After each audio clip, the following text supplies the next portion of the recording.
Vote दीजिए। अब तो यही राजभर समाज ना इनसे पूछेगा, गली गली में पूछेगा कि अनिल जी आप आरक्षण के नाम से भाजपा ज्वाइन किए, तो अब क्या हुआ, आरक्षण के क्या हुआ, आप आरक्षण दिलवा पाए? और जो ये कहते हैं, कभी आपने देखा होगा मुंबई की धरती पर राजभर संघ द्वारा एक बहुत बड़ा कार्यक्रम का आयोजन किया गया था। यहाँ पर तो ये बार बार ये शिवपुर विधानसभा के लोगों को तो डरा धमका कर ये रखे हुए हैं। पूरे शिवपुर समाज के लोगों के डरा कर धमका कर रखे हुए हैं कि अगर आरक्षण के संबंध में बोले तो आप यातनाओं को झेलेंगे, आप मेरे पास नहीं आइएगा।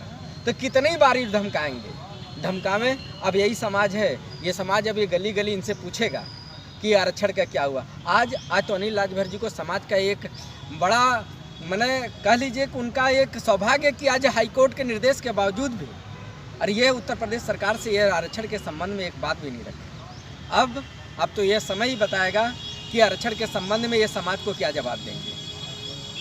नमस्कार, आप देख रहे हैं काशी उजाला न्यूज। आज हमारी बात होगी जागो राजभर जागो समिति के सारे पदाधिकारी हमारे पास एक टिकट के खातिर पूरा राजभर समाज क्या वोट करेगा भारतीय जनता पार्टी को।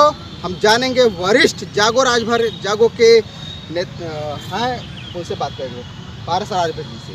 तो सर नमस्कार। नमस्कार। ओम प्रकाश राजभर जी को एक टिकट मिला है, उससे आपका समाज संतुष्ट है? ऐसा है कि ओम प्रकाश राजभर बीजेपी से बिलोंग कर, बीजेपी से जो गठबंधन में आए, बीजेपी एक भी टिकट नहीं दिया राजभर को। गठबंधन में वो जो है ओम प्रकाश राजभर को एक टिकट मिला है। तो इस कहने का मतलब है पूरे हिंदुस्तान का यह चुनाव होने जा रहा है, पूरे हिंदुस्तान में, पूरे भारत का चुनाव होने जा रहा है। खासतौर से हम लोग उत्तर प्रदेश से हैं, पूर्वांचल के। तो एक टिकट से जो है अगर राजभर को मिल जा रहा है तो उनसे जो है कि राजभर का तो कुछ बनने वाला बिगड़ने वाला है। और ख़ास तौर से ओम प्रकाश राजभर जी को जो है टिकट मिला है, वह ओम प्रकाश राजभर जी खुद जो है अपने बेटे को चुनाव लड़ाने जा रहे हैं। तो यह तो केवल उनके घर की बात है। जब भी कोई भी चुनाव आप देखें, वह समाजवादी के गठबंधन में भी रहे हैं, बीजेपी के भी गठबंधन में रहकर भी चुनाव लड़े हैं। उसमें जितना भी टिकट मिला है, उसमें एक भी टिकट अपने घर के सिवाय किसी राजभर को नहीं। वैसे क्यों नहीं दिए, इसका रीज़न क्या है? कारण ये है कि उनको डर है कि अगर हम अपने समाज से नेता अगर पैदा कर देते हैं, राजभर समाज को हम टिकट दे करके विधायक बना देते हैं, सांसद बना देते हैं, तो हो सकता है कि वह मेरा जड़ खनना शुरू कर दे। ऐसा तो है नहीं, उनकी सोच गलत है, उनकी सोच गलत है। इसलिए वह जो है अपने समाज के लोगों को टिकट नहीं देना चाहते। और ख़ास तौर से रही बीजेपी की बात, बीजेपी के गठबंधन में अगर बाई चांस इनको टिकट मिल भी गया, मिल रहा है, और अपने उनकी मांग तो 5 सीटों की थी कि 2 बिहार में हम लेंगे, 3 यूपी के लिए लेंगे, लेकिन ऐसा नहीं हुआ। ऐसा है कि उनकी मांग तो चाहे जितनी रही हो, हम लोग को उससे बहुत लेना देना खास नहीं है, क्योंकि ओम प्रकाश राजभर अपने समाज के साथ हमेशा धोखा दिए हैं। हम लोग उनके नीति का, जो उनकी नीति है, उसका हम लोग विरोध करते हैं। बहुत अच्छा है सर। और आपसे हम बात करते हैं कि जो अनिल राजभर हैं, जब आप लोग पर्चा बांटने जाते हैं जागो राजभर का, तो हमेशा वो कहते हैं कि क्या फेसबुक या पर्चा बांटने से आप लोगों को आरक्षण मिलेगा, तो इस पर आप क्या कहना चाहते हैं? अनिल राजभर जी को हम लोग एहसास दिलाते हैं कि आप जिस आरक्षण के नाम से इस बनारस की धरती से आपका जन्म हुआ है, उस जन्म देने वाले लोगों को आप याद करें। और वाराणसी ही नहीं, पूरे भारतवर्ष में जहां राजभर समाज का कार्यक्रम होगा, वहां आरक्षण के पंपलेट बांटे जाएंगे। अगर वो उनको लगता है कि नहीं ये हमारा व्यक्तिगत प्रोग्राम है, तो ये उनकी सबसे बड़ी भूल है। अब तो राजभर समाज में ये घूम जाएंगे, मांगेंगे कि नहीं आप वोट दीजिए।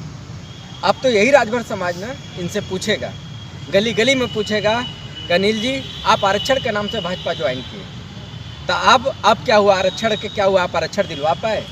और जो ये कहते हैं, कभी आपने देखा होगा मुंबई की धरती पर राजभर संघ द्वारा एक बहुत बड़ा कार्यक्रम का आयोजन किया गया था। यहाँ पर तो ये बार बार ये शिवपुर विधानसभा के लोगों को तो डरा धमका कर ये रखे हुए हैं। पूरे शिवपुर समाज के लोगों के डरा कर धमका कर रखे हुए हैं कि अगर आरक्षण के संबंध में बोले तो आप यातनाओं को झेलेंगे, आप मेरे पास नहीं आइएगा।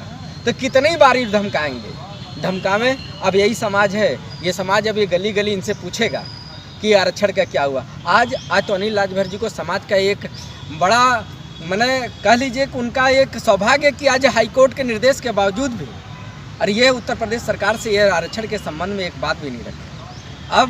अब तो ये समय ही बताएगा कि आरक्षण के संबंध में ये समाज को क्या जवाब देंगे। तो एक वीडियो वायरल हो रहा है ओम प्रकाश जी का कि इको गार्डन में जो बच्चे बेरोजगार हैं, पढ़े लिखे, अपना कई महीनों से वो लोग अपना धरना पे बैठे हुए हैं और वो बच्चे इतने संघर्ष कर रहे हैं कि हमको नौकरी मिल जाए, हमको नियुक्ति पत्र मिल जाए, लेकिन उसके बदले में ओम प्रकाश राजभर बोलते हैं कि ये लात खाने लायक हैं। क्या कहना चाहेंगे? देखिए, सबसे बड़ी बात कि हम तो यही कहेंगे प्रकृति से कि प्रकृति उनको सद्बुद्धि दे कि जो पढ़ लिख कर संघर्ष करके इतने लंबा सफ़र तय करके वहाँ तक पहुँचे हैं बच्चे, जो आज ज्वाइनिंग के लिए आज 628 दिन आज हो गया वहाँ बैठे हैं, गार्डन में बैठ के अपना आंदोलन कर रहे हैं कि उनको वो अपना अधिकार मांग रहे हैं, न कि भीख मांग रहे हैं। वो वहाँ तक है, वहाँ तक वो पहुँचे हैं। 6800 जो बेरोजगार बैठे हैं बेचारे शिक्षक को लेकर, तो वहाँ देखिए इनको बोलने का मतलब जो आप कह रहे हैं ना कि आदमी उलूल जुलूल बक के, ये उलूल जुलूल के बकने के कारण ही मीडिया में बने रहते हैं। दूसरी बात कि इनको वहाँ जा कर के उन्हीं बच्चों से माफ़ी मांगना चाहिए, वहाँ जा कर के माफ़ी मांगना चाहिए। और ये सोशल मीडिया और प्रिंट मीडिया या यहाँ नहीं, वहाँ बच्चों से जाके माफ़ी मांगे कि हमें, क्योंकि देखिए उनके बच्चे पढ़े लिखे नहीं हैं। अगर पढ़े लिखे होते, अगर संघर्ष किए होते तो वो ऐसी बात नहीं बोलते, क्योंकि अगर पढ़े लिखे होते तो उनके बच्चे भी तैयारी किए होते IAS PCS मास्टर बाबू चपरासी का, तो उनको समझ में आता। उनके बच्चे ठेकेदारी पर शिक्षा ग्रहण किए, ठेकेदारी पर शिक्षा ग्रहण करने के बाद नेताजी ने एक प्राइवेट लिमिटेड कंपनी खोला जिसमें उसमें एक को सुपरवाइज़र एक को मैनेजर बना दिया है और अपने तो MD है ये हैं, तो वही लेकर चल रहे हैं। तो इनको क्या मालूम दर्द क्या है युवाओं का, पढ़ने लिखने वालों का, कि कितने संघर्षों के बाद वहाँ तक। देखिए ये उहापोह का आदमी है। उहापोह का मतलब कि कभी मंत्री बनेंगे, कभी नहीं बनेंगे, कभी जिस भाजपा में जाएंगे तो सपा को गाली देंगे, और भाजपा में सपा में जाएंगे तो भाजपा गाली देंगे, भाजपा में जाएंगे कांग्रेस को गाली देंगे। इनका काम उलूल जुलूल का बकना, ये उलूल जुलूल के बयानबाजी के वजह से ही आज ये हालत है कि इनका जो OBC समाज है, जो इनको कुछ बैकअप देती थी, जो कुछ जातियां अति पिछड़ी जातियां थी जो उनके साथ रहती थी, आज वो भी कटने का काम कर रही हैं। कारण बस यही है कि ये किसी और को बढ़ावा नहीं देना चाहते हैं, न किसी और राजनेता को बढ़ने देखना चाहते हैं। इनका एक सूत्री कार्यक्रम है कि न समाज को हक अधिकार दो और न किसी के हक अधिकार का समर्थन करो। यही कारण है कि आज हम लोग भी 4 साल से ST आरक्षण को लेकर कोर्ट से लेकर रोड तक लगे हुए हैं। और जब हम इनसे मिले हम लोग 2020 में, तो कहे आरक्षण की कोई ज़रूरत नहीं, हम आरक्षण की बात नहीं करेंगे, हम सामाजिक न्याय समिति की बात करेंगे, जिसको आरक्षण का लड़ाई लड़ना हो लड़े। और आज स्थिति ये हो गई कि जब डायरेक्शन मिल गया, जब देखे कि अब तो युवा हमारे समाज के बढ़ने लगे, तो उस पर आगे कहे यही लड़ाई तो मेरा शुरू से था। अभी देखे हैं, कह रहे हैं कि वहाँ सलेमपुर में, कहाँ बलिया में उनका कार्यक्रम था, वहाँ कहे कि पूर्वांचल राज्य ही हमारा, पूर्वांचल राज्य अलग होना चाहिए। आपके मैनिफेस्टो में पूर्वांचल राज्य आरक्षण था, लेकिन दोनों मुद्दे से आप भटक गए हैं। भटकने के साथ आज अपने पुत्र मोह में क्या समाज को बयान दे रहे हैं, कौन सा शब्दों से नवाज रहे हैं, ये प्रकृति उनको इतना ज्ञान दे दे कि कम से कम अगर सही न बोल सके तो झूठ न बोले। तो आपके समाज के लिए अगर देखा जाए तो केवल एक टिकट मिला हुआ है, वो भी अरविंद राजभर को। क्या आपका समाज एक सीट के लिए संतोष कर पाएगा? देखिए, अभी भैया ने कहा, हमारे वरिष्ठ हैं और एक तरह देखा जाए तो हमारे गुरु भी हैं। एक चीज़ बता दीजिए, पूरे हिंदुस्तान में अगर राजभर हैं, पूर्वांचल में 2 करोड़ हमारी आबादी है, लगभग 18%। अगर 18% में अगर हमको 4 टिकट भी नहीं मिला तो मतलब भाजपा 1 टिकट दे करके ओम प्रकाश राजभर को, ये राजभरों के साथ बहुत बड़ा समझ लीजिए कहा जाए कि अन्याय हो रही है, अन्याय कर रही है भाजपा। क्योंकि भाजपा में भी राजभर हैं, वरिष्ठ राजभर हैं, सकलदीप राजभर जी हैं, बब्बर राजभर जी हैं, विजय राजभर जी हैं और तमाम ऐसे नेता हमारे समाज के हैं जो बहुत वरिष्ठ नेता हैं। उनको न दे करके बस 1 टिकट दे करके, 1 टिकट देने से वो तो आपने ओम प्रकाश को दिया और राजभर समाज आपके साथ लगभग 2014, 2017, 2022, 2019 4 चुनाव में साथ रहा और राजभरों को न अधिकार मिला न हिस्सेदारी मिली। इसका खामियाजा सरकार भुगतेगी। अगर ऐसा होता है समाज को अगर टिकट नहीं मिलता, अगर ओम प्रकाश के भरोसे रहेगी तो ओम प्रकाश के कहने से या उनके भरोसा देने से राजभर समाज कोई उनको वोट नहीं करेगा, राजभर समाज स्वतंत्र हो जाएगा। अगर हमारा हक अधिकार का मामला है, अगर सरकार इस पर भी अगर सकारात्मक रवैया नहीं अपनाती है तो राजभर समाज इस चुनाव का बहिष्कार करेगा। और अगर उससे भी अगर होता है समाज में बैठक करके, घर घर बैठक करने के बाद हम नोटा का दबाने का प्रयास करेंगे। नोटा का प्रयोग करने के लिए समाज पे एक संदेश देंगे कि आप अपने अधिकार के लिए नोटा दबाइए और हक अधिकार पाइए।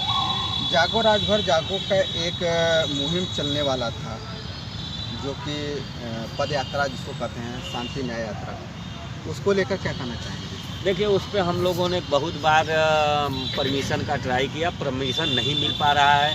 या तो सरकार चाह रही है या तो हमारे कुछ नेता हमारे इस संगठन को या इस लड़ाई को नाकाम करने के लिए सारे प्रयास कर रहे हैं, जिस कारण से हम 3 बार परमिशन डाले हैं। अभी कल भी परमिशन डाले हैं और आज भी आज एक दूसरे ज़िले में डाले हैं। लेकिन अब देखिए, अगर सरकार परमिशन देती है तो देखिए हम लोग कानून के दायरे में रह के संविधान को मानते हैं। हम बाबा साहब अम्बेडकर जी का जो बनाया हुआ संविधान है, जो भारत में जिस संविधान से चलता है भारत, हमारे देश की कानून व्यवस्था, न्यायपालिका, कार्यपालिका, हम उसको मानते हैं।